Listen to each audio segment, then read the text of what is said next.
جہاں لوگوں کا تعلق ہے جو دنیا کی زندگی کو ترجیح دیتے ہیں آخرت پر، تو نہیں وہ پہنچتے اپنے مقاصد کو اللہ پر ایمان کے نور کے سائے میں.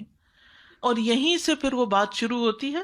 وہ ترجیح دیتے ہیں زمین کی دولت کو، اور حرام کمائی کرتے ہیں اور خبیث کام کرتے ہیں اور لوگوں کو ایکسپلائٹ کرتے ہیں اور ان پر چھا جاتے ہیں اور ان کو غلام بنا لیتے ہیں.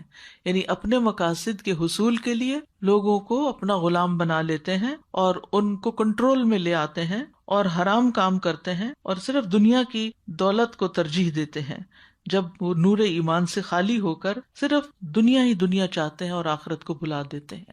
نور ایمان کے سائے میں یہ حرام کام نہیں ہو سکتے، اور یہاں سے یہ اللہ کے راستے سے روکتے ہیں اور اس کا ٹیڑھا پن تلاش کرتے ہیں جس میں نہ استقامت ہوتی ہے اور نہ ہی انصاف ہوتا ہے.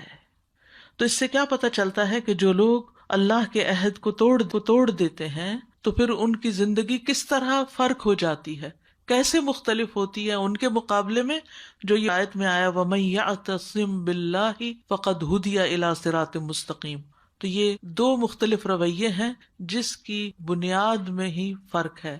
اور وہ فرق کیا ہے کہ ایک اللہ کے عہد کو پورا کرتے ہوئے اس کی مراعات، اس کی نگہداشت کرتے ہوئے زندگی بسر کرتے ہیں، اور دوسرے اس کو توڑ کر اس کی پرواہ نہ کرتے ہوئے. تو کیا میجر فرق آتا ہے؟ عہد ایمان کی پاسداری کے بعد پھر کیا ہوتا ہے؟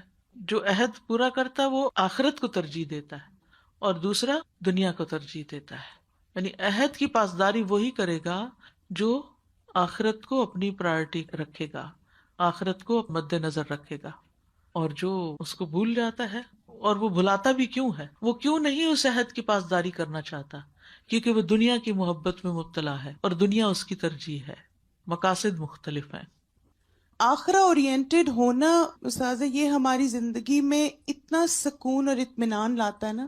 ایون آپ چھوٹے چھوٹے ڈیسیجنز بھی لائف میں جب لیتے ہیں، جیسے فار ایگزامپل کسی نے بہت روڈلی آپ سے بات کی، اب کیا انسان جب سوچتا ہے نا کہ اگر میں بھی روڈلی بات کروں تو اس کا دنیا میں تو مجھے فائدہ ہو جائے گا، یعنی ایک مجھے سیٹسفیکشن مل جائے گی، لیکن آخرت نہ میری خراب ہو جائے، یعنی وہ چیز کہیں ظلم میں نہ آ جائے، میں حد سے نہ بڑھ جاؤں، تو اس وقت صبر کرنا، خاموش رہنا میرے لیے زیادہ بہتر ہے.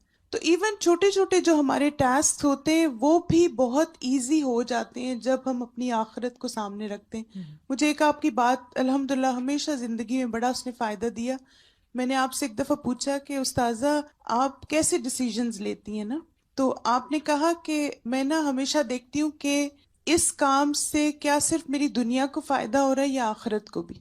تو آپ نے کہا کہ جن کاموں میں دنیا اور آخرت دونوں کا فائدہ ہوتا ہے میں وہ کر لیتی ہوں آسانی سے، لیکن بعض اوقات ایسے بھی مجھے ڈیسیژن لینے پڑتے ہیں کہ جس میں دنیا کا نقصان ہوتا ہے لیکن دین اور آخرت کا فائدہ ہوتا ہے. اور استاذہ یہ اتنی اچھی ٹپ ہے یا گائیڈ لائن ہے نا ہم کرائٹیریا. ڈیسیژن میکنگ کے لیے کہ بعض دفعہ واقعی ہمیں تھوڑا دنیا کا نقصان کرنا پڑتا ہے اگر ہم اپنی آخرت کو خوبصورت بنانا چاہتے ہیں.